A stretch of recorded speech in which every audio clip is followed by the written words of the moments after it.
పరిణామం ఏం జరుగుతుంది అనంతపురంలో? డబుల్ రిజిస్ట్రేషన్ జరిగింది వాస్తవాలే, ప్రభుత్వం కూడా డబుల్ రిజిస్ట్రేషన్ చేసింది వాస్తవాలే. ప్రభుత్వం కూడా దాని మీద చర్యలు తీసుకోవడానికి సంబంధిత వ్యక్తుల మీద అంటే ఫిర్యాదుదారులు ఎవరైతే ఫిర్యాదు చేస్తారో కేసులు పెట్టారు. కొంతమంది మీద ఇంకా కేసులు నడుస్తూ ఉన్నాయి.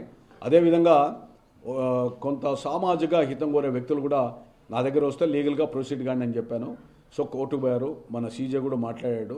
తర్వాత దాని మీద ఒక ఆర్డర్స్ రేపు ఎల్లుండి వస్తాయి. తప్పకుండా నేనే స్వయంగా కలెక్టర్ గారి దగ్గరికి వెళ్ళి ఈ యొక్క డబుల్ రిజిస్ట్రేషన్ మీద ఎవరైతే ఉన్నారో హైకోర్టు ఆదేశానుసారం చర్య తీసుకోమని అడగండి. భవిష్యత్తులో కూడా ముఖ్యమంత్రి గారి దగ్గరికి కూడా వెళ్ళి ప్రజల పక్షాన నేను కూడా విజ్ఞాపన పత్రాన్ని ఆయనకి ఇస్తాను, ముఖ్యమంత్రి గారికి ఇస్తాను.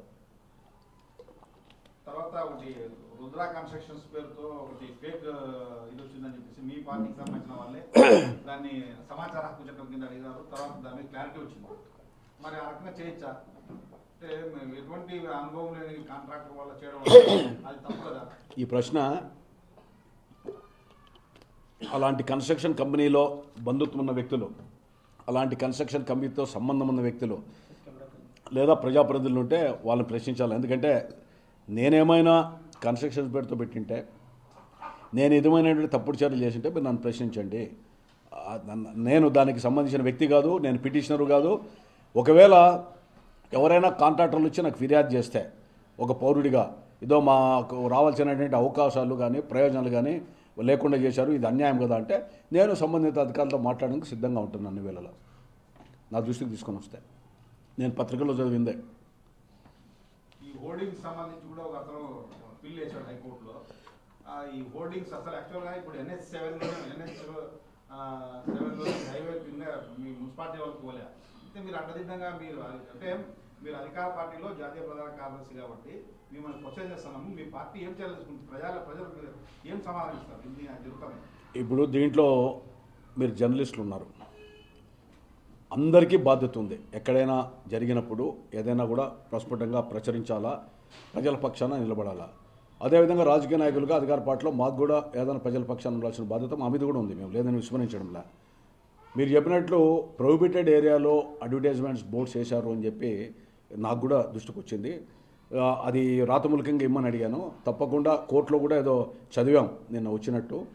వాటి మీద ఏ రకంగా చర్య తీసుకోవాలో మేము సంబంధిత మంత్రితో నారాయణ గారికి కూడా లెటర్ ఇచ్చి దాని మీద కూడా ప్రజల యొక్క రవాణాకు లేదా ప్రజల యొక్క ప్రాణాలకు నష్టం లేని రీతిలో ఎవరేం చేసుకున్నా తప్పులేదు. కానీ ఆ విధంగా ఆటంకం ఉన్న చోట తప్పకుండా మేము ప్రతిఘటిస్తాను.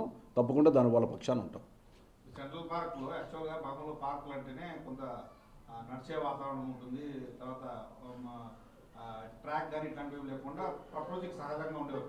దాంట్లో మీరు సీసీ రోడ్లు వేస్తే మీరు ప్రారంభోత్సవాలు నేను దానికి మీకు తెలియని విషయం ఏంటంటే హైకోర్టులో ఒక జడ్జిమెంట్ వచ్చింది ఇంతకుముందు. నేను పిల్ వేశాను. అప్పుడు వేరే ప్రభుత్వం ఉన్నప్పుడు దాన్ని సుబ్రహ్మణ్యేశ్వర ట్రస్ట్కి ఏదో కౌన్సిల్లో తీర్మానం చేశారని రకరకాలు పెడితే దాన్ని వచ్చి ప్రొటెక్ట్ చేశా. నేను ప్రొటెక్ట్ చేసిన తర్వాత నాకు మొన్న సీసీ రోడ్లు వేస్తున్నారని చెప్పి తెలిసింది. సీసీ రోడ్లు వేస్తున్నారని తెలిస్తే నేనే అబ్జెక్షన్ పెట్టాను. మీకు తెలియని విషయం అంటే నేనే అబ్జెక్షన్ పెట్టాను. అబ్జెక్షన్ పెట్టి అది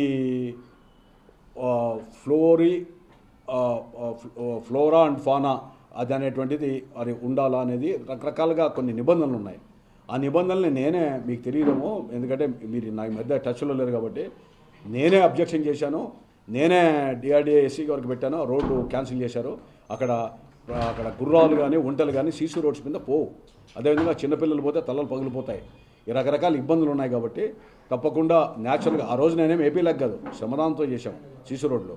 దాన్ని సానుకూలంగా ఉండాలనే మా అధికారులు కూడా కన్విన్స్ అయ్యారు. తప్పకుండా దాని ప్రకారమే అది క్యాన్సిల్ కూడా అయింది.